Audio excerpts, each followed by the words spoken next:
السلام علیکم، میں ہوں ریحان اور آپ دیکھ رہے ہیں اسلامی چینل اصلاح ایمان و عمل۔ ہمارا مقصد حق اور سچ کا پرچار اور رضا الہی کا حصول ہے۔ اس مشن میں ہمارا ساتھ دیں، چینل کو سبسکرائب کریں، گھنٹی پر کلک کریں اور ویڈیو کو زیادہ سے زیادہ شیئر کریں۔ الیکشن میں کھڑے ہوتے ہیں، ایک زیادہ برا ہے لوگ کرنے والا، ایک کم برا ہے۔ اگر آدمی مطلب یہ جو اگر کم جو برا ہے اس کی حمایت نہیں کرے گا ظاہر ہے وہ دوسرا کامیاب ہو جائے گا۔ اس میں کیا دیکھیے، جب عوام اس بات کو سمجھ یہ الیکشن ہے ہی نہیں، یہ جمہوری نظام ہے ہی نہیں، یہ کفریہ نظام ہے، آپ گھر پہ بیٹھے ہیں، میں گھر پہ بیٹھا ہوں، تو کیسے کامیاب ہوگا وہ؟ کوئی جب ووٹ ہی نہیں دے گا اس کو تو کیسے کامیاب ہوگا؟ ہم اور آپ جا کے ووٹ دیں گے تو ایک کامیاب ہوگا نا اس میں سے۔ ہم تو کہتے ہیں تمام کے تمام لوگ بائیکاٹ کریں اور اس نظام کو جو ہے نا وہ پروان نہ چڑھائے، یہ کفریہ نظام ہے۔ جو لوگ اس میں سوال کیا جاتا ہے آپ لوگ کیوں حصہ لیتے ہیں اس میں، جبکہ یہ کفریہ نظام ہے؟ تو کہنا یہ ہے کہ پاکستان کے قانون میں یہ لکھا ہوا ہے کہ کوئی بھی قانون خلاف قرآن و سنت نہیں بنے گا، تو اس وجہ سے ہم اس میں حصہ لیتے ہیں تاکہ ہم جو ہے نا اس میں کامیاب ہوں اور اسلامی تعلیم حاصل کریں۔ اگر پاکستان کے آئین کے اندر یہ بات ہے کہ کوئی بھی قانون اسلام کے خلاف، قرآن اور سنت کے خلاف نہیں بنے گا، تو یہ جمہوریت تو یہ قرآن اور سنت کے خلاف ہے، یہ تو کفریہ نظام ہے۔ تو سب سے پہلے تو ان کو بتانا چاہیے کہ جو ووٹ آپ دے رہے ہو، یہ الیکشن کر رہے ہو، یہی قرآن اور سنت کے خلاف ہے۔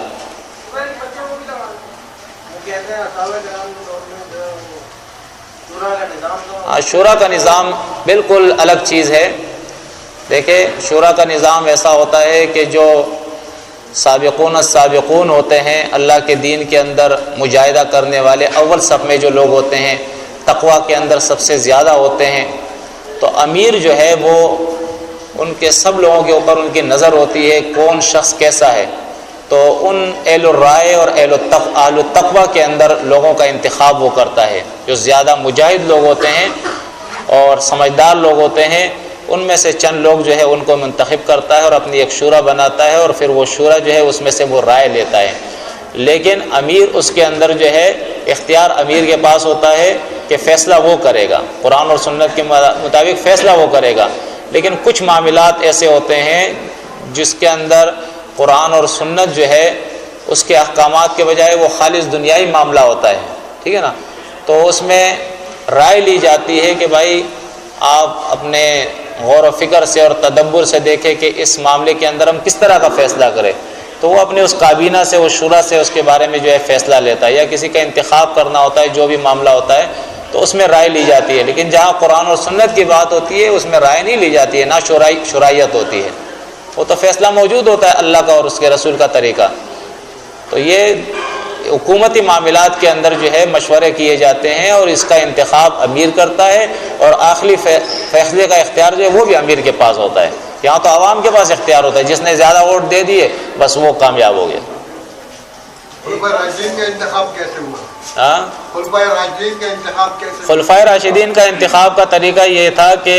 جو خلیفہ ہوتا تھا تو جانے سے پہلے وہ اپنے بعد کے لیے جو ہے وہ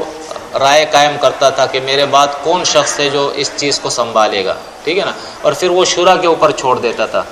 کہ میری رائے یہ ہے، باقی شورا جو ہے پھر وہ فیصلہ کر لے۔ تو وہ عوام فیصلہ نہیں کرتی تھی۔ ابوبکر صدیق کا فیصلہ کیسے ہوا؟ ابوبکر صدیق کا فیصلہ بھی اسی طرح ہوا تھا، جو اہل الرائے تھے۔ چاروں خلیفاؤں کا مختلف طریقے سے فیصلہ۔ میں آپ بات کو تھوڑا سمجھنے کی کوشش کریں۔ دیکھیں، نبی کریم صلی اللہ علیہ وسلم کے دور کے اندر، خود نبی کریم صلی اللہ علیہ وسلم کے دور کے اندر صحابہ کرام کو اس طرح کے اشارے ملے تھے کہ ہمارے بعد جو خلیفہ ہونے کا حقدار ہے وہ ابوبکر صدیق رضی اللہ تعالیٰ عنہ ہے۔ نبی کریم صلی اللہ علیہ وسلم نے اپنی زندگی کے اندر اس کو اپنے قریب رکھا تھا، ٹھیک ہے نا، یہاں تک کہ اپنی زندگی میں ابوبکر صدیق رضی اللہ تعالیٰ عنہ کو امامت کے لیے بھی آگے بڑھایا تھا۔ تو یہ ساری چیزیں جو ہے اس بات کی غمازی کر رہی تھی کہ بعد میں جو خلیفہ بننے والا ہے وہ ابوبکر صدیق ہے۔ اس کے بعد ان کی جو شرائیت تھی نا، انہوں نے بھی انتخاب ابوبکر صدیق رضی اللہ تعالیٰ عنہ کا کیا تھا، ٹھیک ہے نا۔ اس کے بعد جب عمر کی باری آئے تو اس کے لیے بھی اشارہ ابوبکر صدیق نے ہی دیا تھا، ٹھیک ہے نا، اور اس کے بعد شرائیت ہی نے اس کا انتخاب کیا تھا۔ تو طریقہ جس طریقے سے بھی ہو، لیکن طریقہ ایک ہی تھا، شرعی نظام تھا، اور اس کے اندر اہل الرائے لوگ جو تھے، عوام سے کبھی الیکشن، کوئی ایک دلیل پیش کر دے کہ عوام نے الیکشن کر کے کسی کا انتخاب کیا، عثمان غنی کے بارے میں بتایا، جس کا بھی ہو، الیکشن کسی کے لیے نہیں ہوا ہے۔ عمر فاروق نے شورا بنائی تھی، اس کے بعد وہ شورا جو تھی اس میں شورا میں 6 ارکان تھے اور انہوں نے مدینے میں لوگوں سے رائے بھی دی اور اس میں دو امیدوار تھے، حضرت علی اور حضرت عثمان۔ تو حضرت عثمان کے حق میں زیادہ رائے آئی، زیادہ ان کو وہ بنایا اور اس کے بعد فساد شروع ہو گیا۔ دیکھیں کچھ چیزیں ایسی ہوتی ہے، تاریخ جو ہے نا اپنی جگہ پہ ہے، تاریخ کو آپ قرآن کی طرح نہیں مان سکتے ہیں، ٹھیک ہے نا، کہ کچھ چیزیں تاریخ کے اندر آ گئی، آپ جو ہے نا جیسے یہ کربلا کا واقعہ لے لے، حسن اور حسین کا معاملہ لے لے، اگر جنگ جمل لے لے آپ، جنگ صفین لے لے آپ، اگر ان چیزوں کو آپ تاریخ کو بالکل اتھینٹک مانو گے اور قرآن کی طرح اس کو لوگے تو یہ سارے جو ہے پھر صحابہ کرام کے اوپر بہت بڑے الزامات لگ جائیں گے۔ اعوذ باللہ وہ تو خالص دنیا دار لوگ تھے، وہ تو ایک دوسرے کے قاتل تھے۔ ہم مثال کس کو بنائیں گے؟ نہیں، ہم مثال بنائیں گے اللہ کی کتاب کی روشنی کے اندر اللہ کے انبیاء کو اور اس کے بعد صحابہ کرام کو بنائیں گے، ٹھیک ہے نا، اور ان کے بارے میں ہم رائے جب قائم کریں گے تو وہ رائے قائم کریں گے جو تقویٰ سے قریب ہو، جو تقویٰ سے قریب ہو۔ ہم یہ گمان نہیں کر سکتے ہیں کہ الیاذ باللہ ثم الیاذ باللہ عثمان رضی اللہ تعالیٰ عنہ نے عمر کی مخالفت کی، عمر نے ابو بکر کی مخالفت کی اور ابو بکر نے محمد صلی اللہ علیہ وسلم کی مخالفت کی اور محمد صلی اللہ علیہ وسلم نے قرآن کی مخالفت کی، یہ گمان ہم نہیں کر سکتے، گمان بھی نہیں کر سکتے۔ یہ جو بعد میں جو حالات خراب ہوئے مسلمانوں کے، یہ تاریخ ہے، عثمان غنی رضی، یہ تاریخ ہے اور تاریخ کے اندر بہت کچھ ملتا ہے۔ میں نے آپ سے کہہ دیا، پھر آپ کو یہ ماننا پڑے گا کہ صحابہ کرام علیہ باللہ انہوں نے دنیا کے لیے، انہوں نے کرسی کے لیے ایک دوسرے کو قتل کیا ہے، پھر مانو گے یہ ساری چیزیں۔ آپ نے کہا کہ انبیاء کرام جو ہے ہجرت ان کے اوپر گزارا زندگی تک کر دیا جاتا تھا، وہ ہجرت کرتے تھے۔ اب جتنے بھی انبیاء کرام تھے وہ دین پھیلاتے تھے، ایک پوائنٹ تھا جہاں سے دین جگہ شروع ہوتا تھا اور پوری دنیا میں پھیلتا تھا، مختلف علاقوں میں پھیلتا تھا، لیکن اب دین تو آ چکا ہے، اب مختلف جگہ مختلف پوائنٹ ہوتے ہیں دین پھیل جائے، تو اب ہم کسی ایک پوائنٹ کو تو نہیں لے سکتے کہ یہ پوائنٹ سے جو یہ ہجرت کی جائے گی۔ اب یہ تو مختلف جگہ پہ دنیا میں جو اپنے طور پہ لوگ کام کر رہے ہیں اور ایسے بہت سارے لوگ ہیں جو ہمارے ہی عقائد پر اسی طرح کر رہے ہیں۔ میرا یہ کہنے کا کہ پہلے جو ہے ایک جگہ سے دعوت چلتی تھی، اب مختلف جگہ سے پھیلتی ہے، اب مختلف جگہ کیسے ہجرت ہے؟ دیکھیں یہ کوئی نئی نرالی بات نہیں ہے جو آپ کر رہے ہیں، انبیاء کے دور میں بھی ایسا ہوتا تھا۔ نبی کریم صلی اللہ علیہ وسلم نے جب دعوت اٹھائی ہے، جبکہ آپ اللہ کے نبی صلی اللہ علیہ وسلم تھے، لیکن قرآن خود کہتا ہے کہ اہل کتاب جو تھے لیسوا سوا، وہ بھی سب کے سب ایک جیسے نہیں تھے، ان کے اندر بھی حق پرست لوگ تھے۔ تو جب آپ صلی اللہ علیہ وسلم نے دعوت اٹھائی ہے تو جو حق پرست لوگ تھے وہ یہود میں سے، وہ نصرانیوں میں سے، وہ مشرکین مکہ میں سے، مختلف سمتوں سے وہ لوگ جو ہے ایک ساتھ جمع ہو گئے اور پھر ایک قوت ہو کر انہوں نے کام کیا ہے۔ اسی طرح آج جتنی بھی جماعتیں ہیں اور جو اچھی جماعتیں ہیں، موحد جماعتیں ہیں، جب یہ دعوت بھرپور انداز سے اٹھے گی اور ہجرت کا مرحلہ آئے گا اور قتال کا مرحلہ آئے گا تو یہ سب کے سب ایک ہو جائیں گے پھر، اور ایک ہو کر پھر یہ کام کریں گے۔ ابھی جو ہو رہا ہے یہ اس وجہ سے ہو رہا ہے کہ وہ قوت نہیں ہے اس کے اندر۔ یہ جو امیر وقت ہوتا ہے یہ شورا کے مشورے کے پابند نہیں ہوتا۔ امیر وقت جو ہے وہ شورا کے مشورے کے اتنا پابند ہوتا ہے کہ وہ مشورہ لے، اتنا پابند ہوتا ہے۔ اس کے بعد جو ہے وہ قرآن اور سنت کی روشنی میں مشورہ لینے کے بعد وہ رائے کے اوپر غور و فکر کرے گا کہ کس کی رائے جو ہے مناسب ہے، ٹھیک ہے نا،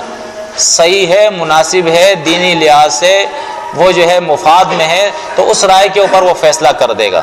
یہ فرد واحد سے تو غلطی ہو سکتی ہے۔ تو میں یہ تو کہہ رہا ہوں نا، فرد واحد فیصلہ نہیں کرے گا، فیصلے سے پہلے وہ رائے لے گا لوگوں کی۔ تو مثال کے طور پہ اس کی شورا کے اندر 12 آدمی ہیں تو 12 رائے اس کے سامنے آ جائے گی، ایک اس کی اپنی رائے بن رہی تھی تو وہ اپنی رائے پہ بھی غور و فکر کرے گا کہ میری رائے کیسی ہے، اور 12 افراد کی جو رائے آئی اس کے اوپر بھی غور و فکر کرے گا، پھر اللہ سے ڈرتے ہوئے وہ فیصلہ کرے گا جس کی رائے بہتر ہوگی، اس کے اوپر وہ اختیار امیر کے پاس ہوگا، لیکن وہ تقوی کے ساتھ فیصلہ کرے گا۔ وہ کھیل نہیں کھیلے گا کہ رائے لے لی خامخواہ مذاق کرنے کے لیے اور کرنا تو وہی ہے جو وہ چاہتا ہے، تو ایسا نہیں ہے۔ جناب ایک بھائی کا سوال ہے، کرنا چاہ رہے ہیں کہ میرے سے کہہ رہے ہیں آپ کرتے ہیں جی سوال یہ ہے جیسے آج کل لوگوں نے جو بنائے ہوئے پیر اور وہ مختلف جماعتیں بنائی ہوئی ہیں اور وہ اسے بیعت لیتے ہیں لوگوں سے، تو یہ حق تو اللہ کے رسول صلی اللہ علیہ وسلم کا تھا، وہ معصوم تھے انبیاء کرام، دیکھیے عورتوں سے بھی بیعت دی جاتی ہے، تو یہ بیعت کا کیا حساب ہے؟ کیا بیعت کسی سے لی جا سکتی ہے یا بیعت ہوتے ہیں یا نبی صلی اللہ علیہ وسلم کے ہاتھ سے بیعت ہوں گے یا اللہ تعالیٰ کی بیعت ہوگی؟ بیعت اصل میں یا عین بیعون سے ہے، بیع کہتے ہیں سودا کرنے کو، ٹھیک ہے نا۔ ان اللہ اشتری من المؤمنین انفسهم واموالهم بان لهم الجنہ، تو ہم نے بیع جو ہے وہ بیعت جو ہے وہ کر لی اللہ سے کہ ہمارا مال ہماری جان یہ اللہ کی ہے اور اس کے بدلے میں اللہ ہمیں جنت دے گا، ٹھیک ہے نا۔ تو ہماری بیعت اللہ سے ہو چکی ہے۔ یہ پیر وغیرہ اور مختلف جو کچھ جماعتیں بھی ایسی ہے جو بیعت کا جو ہے وہ سلسلہ انہوں نے چلایا ہے، تو یہ سارا ان کا اپنا بنایا ہوا ہے، اسلام کے اندر اس کی کوئی گنجائش نہیں ہے، ٹھیک ہے نا۔ اللہ سے ڈرتے نہیں ہے، پیر صاحب سے ڈرتے ہیں، اس کے بارے میں آپ بتائیں۔ وجہ یہ ہے نا کہ ان کو تعلیم ہی اس طرح کی ملی ہے کہ پیر ناراض ہو گئے تو بیڑا تباہ ہو گیا، غرق ہو گیا، پیر راضی ہو گیا تو بیڑا پار ہو گیا، ٹھیک ہے نا۔ تو ان کو اللہ کی عظمت، اللہ کی قدر، یہ چیزیں نہیں سکھائی گئی ہے، بزرگ کی اور پیر صاحب کی جو ہے قدر سکھائی گئی ہے، یہی تعلیم ملی ہے، تو لازمی بات ہے وہ ایسے کریں گے اور یہی شرک ہے۔ سوال یہ ہے کہ اس سے اللہ تعالیٰ انسان کے دل کے بات کو جانتا ہے کہ یہ شیطان بھی انسان کے دل کی بات کو جانتا ہے۔ اللہ رب العزت انسان کے دل کے بات کو جانتا ہے، اور جو اللہ کی صفت ہے وہ کسی کے اندر نہیں ہو سکتی ہے۔ شیطان جو ہے وہ صرف ظاہر کو جانتا ہے، وہ باطن کو نہیں جانتا ہے۔ غیب کی بات جاننا، باطن جاننا، یہ صرف اللہ کی صفت ہے۔ جی کیا یہ بیعت کرنا اور بیعت دینا یہ قرآن اور سنت سے ثابت ہے؟ بیعت نبی کریم صلی اللہ علیہ وسلم کے دور میں ثابت ہے کہ آپ صلی اللہ علیہ وسلم جو ہے لوگوں سے بیعت لیا کرتے تھے، اس بات کے اوپر کہ وہ اللہ کی عبادت کریں گے، اللہ کے ساتھ شرک نہیں کریں گے، زنا نہیں کریں گے، ناجائز قتل نہیں کریں گے، یعنی اسلامی احکامات جو ہے انہیں بتائے جاتے تھے کہ ان چیزوں کی آپ پابندی کریں گے اور اس کے بدلے میں اللہ آپ کو جنت دے گا، اپنے عذاب سے بچائے گا، تو یہ بیعت ہوتی تھی۔ نے بھی بیعت لی تھی نا سب سے بعد، وہ بیعت الگ ہے، وہ خلافت کی بیعت ہے، وہ اس قسم کی بیعت نہیں، اس کو بیعت آپ کہیں گے بھی نہیں، وہ ایک معاہدہ ہوتا ہے، ٹھیک ہے نا، کہ میں قرآن اور سنت کا اجرا کروں گا اور تم میرے سے اس کے اوپر تعاون کرو گے، تو یہ اصل میں معاہدہ ہوتا ہے۔ لا اکراہ فی الدین کے دین کے اندر قرآن میں ابھی بتایا نا کہ لا اکراہ فی الدین کے دین کے اندر زبردستی نہیں ہے، اور حدیث میں آتا ہے کہ برے کام کو دیکھو ایک منٹ یہ سوال کر رہے ہیں، حدیث میں آتا ہے کہ برے کام کو دیکھو اس سے ہاتھ سے منع کرو، یہ سب سے بڑا ایمان ہے، اگر منع نہیں کر سکتے اس کو منہ سے کرو، یہ بڑا ایمان ہے۔ تو اس کے دونوں کے اندر کیا سوال ان کا ہے کہ قرآن کی آیت ہے لا اکراہ فی الدین، اور حدیث میں آتا ہے من رأى منکم منکرا فلیغیرہ بیدہ، کہ تم میں سے جو کوئی منکر کام کو دیکھو تو اپنے ہاتھ سے اس کو روکو۔ تو دیکھیں دونوں چیزوں کے اندر فرق ہے۔ لا اکراہ فی الدین کے معنی یہ ہے کہ آپ زبردستی کسی پہ اسلام کو مسلط نہیں کر سکتے کہ اسلام لے آؤ، اسلام قبول کرو، ایمان لے آؤ، یہ زبردستی نہیں کر سکتے، آپ اس کو سمجھاؤ گے صرف، ٹھیک ہے نا۔ ایک ہے معاشرے کے اندر اگر کوئی سر عام جو ہے وہ منشیات فروخت کر رہا ہے تو آپ ہاتھ سے اس کو روکیں گے، بھائی کیوں معاشرہ تباہ کر رہے ہو، ٹھیک ہے نا، زنا کے اڈا وہ چلا رہا ہے، معاشرے کو تباہ کر رہا ہے، تو آپ ہاتھ سے اس کو روکو کہ اگر اللہ نے آپ کو طاقت دی، کیوں زنا کا اڈا چلا رہے ہو بھائی، معاشرے کو کیوں تباہ کر رہے ہو؟ تو اسلام کے خلاف اگر کوئی ایسا کام ہو رہا ہے جس سے معاشرے کو تباہ کیا جا رہا ہے، جو معاشرتی برائیاں پھیلائی جا رہی ہے، اس کو آپ ہاتھ سے روکو گے، لیکن جہاں اسلام کی دعوت کی بات آئے گی تو وہاں آپ صرف دعوت دو گے، کسی پہ زبردستی اسلام کو قبول نہیں کراؤ گے کہ اسلام قبول کرو۔ جی یہ جو کہنا کا مقصد یہ ہے کہ آج کل کے دور میں یہ جو بیعت ہے، یہ جو بیعت لے رہے ہیں یہ قرآن و سنت سے تو یہ قرآن سنت سے ثابت نہیں ہے، تو ان کے ہاتھ میں بیعت نہیں کرنی چاہیے۔ جب ثابت نہیں ہے تو کیوں آدمی کرے گا غیر شرعی طریقے کا کہنا اور اللہ آپ کا کہنا اور اللہ کا کہنا ایک ہی ہوتا تھا، اس لیے وہ بیچ لیتے تھے؟ ہاں، تو اللہ کے نبی صلی اللہ علیہ وسلم جو تھے وہ اللہ کے رسول تھے، ٹھیک ہے، اور لوگوں سے بیعت جو وہ لیتے تھے وہ اس بات پہ لیتے تھے کہ وہ اللہ کے احکامات کو مانیں گے اور نبی کے جو ہے معروف چیزوں میں نبی کی اطاعت کریں گے، یہ بیعت ہوتی تھی۔ تو پیر صاحب کی اطاعت تو نہیں ہو سکتی ہے؟ اچھا جی، یہ تبلیغ دین جو ہے، نہیں، اطاعت صرف اللہ اور اس کے رسول کی ہے بس۔ یہ دین کی تبلیغ جو ہے یہ صرف علماء پر فرض ہے یا ہم یعنی سب پہ فرض ہے؟ نہیں، دین کی تبلیغ جو ہے وہ امت پہ فرض ہے۔ اللہ کے نبی صلی اللہ علیہ وسلم نے فرمایا بلغوا عنی ولو آیۃ، تم تک ایک آیت بھی اگر پہنچے تو وہ پہنچاؤ۔ قرآن کہتا ہے وَلْتَكُن مِّنكُمْ أُمَّةٌ، تم میں سے ایک امت ہونی چاہیے، جماعت ہونی چاہیے جو یہ کام کرے۔ اور تبلیغ، لیکن یہ بات صحیح ہے کہ جس چیز کی آپ تبلیغ کر رہے ہیں اس کو پہلے سمجھیں، اس پہ خود عمل کریں، اس کے بعد اس کی تبلیغ کریں۔ اگر آپ اس کو سمجھے نہیں ہو اور تبلیغ کر رہے ہو تو پھر یہ غلط ہے، یا اگر آپ سمجھ بھی گئے ہو لیکن خود عمل نہیں کر رہے ہو اور تبلیغ کر رہے ہو، یہ بھی غلط ہے۔ تو اللہ کی بات کو پہلے سمجھے، پھر اس پہ عمل کرے، پھر اس کو دوسروں تک پہنچائے۔